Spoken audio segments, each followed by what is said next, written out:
NAMM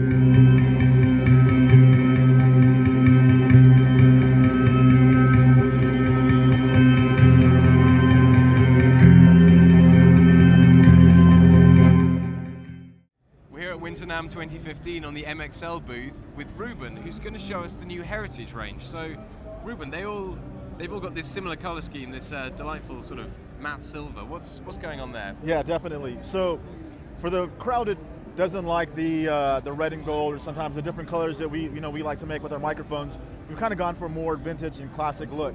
And so we've taken the selected models, which consist of our V67G, our R144 ribbon microphone, our MXL V69 Mogami Edition tube mic, as well as our Genesis FET and Genesis 2 mic. And we've gave them this elegant look with the chrome and the silver. The Heritage Edition just means that they're resembling that classic look for some of these old mics that a lot of engineers are familiar with. And it kind of looks and sits well in their locker to resemble some of these old vintage mics. So do you want to talk us through each one of the models in the range then? Which ones have got the Heritage treatment? Definitely. So to start here, this is the MXL V67G, and that's been in our line for over a decade now. It's kind of become synonymous with MXL. If you know MXL, chances are you have a V67G in your studio. So it's a transformer coupled microphone that has lots of warmth and this nice mid-range peak that tends to cut through the mix really well. The second one is the ribbon mic, which is the R144 ribbon mic. And it's a $100 ribbon microphone, which is actually ridiculous. And we've shot this out with some top brands, and we always compete. So if you do any record any instruments with high SPLs, like a guitar cap, brass instrument, you should have a ribbon mic in your studio. Third is the MXL V69 Mogami Edition, and once again, that's the black and gold tube mic that's been around for a decade as well. It's great on strings, on vocals. It's one of our go-to mics.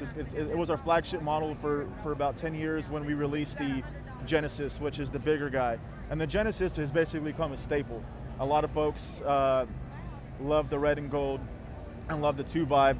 The Genesis houses a 12AT7 molar tube, which was hand selected. And the Genesis is one of our more premier flagship models. It has the bass roll-off, the 10 dB pad, and we've actually made it with FET circuitry as well. Okay. So minus the tube, if you're looking for a much more quieter microphone, let's say you're doing voiceover work or some ballads, tube mics tend to have a bit more noise floor, so the FET circuitry allows you to give it more gain without picking up any more noise than what you might need. So that's the Heritage Edition, which should be available about second quarter this year. And what's pricing on each one of those models then? They would be all the same price as the original model. Okay. So we're not going to bump up MSRP or MAP at all. So the ribbon mic is still $100. The V67G is $120. The Genesis FET is $399. The Genesis 2 mic is $595, and the Mogami Edition V69 is $299. Cool. Thanks very much, Ruben. You're welcome.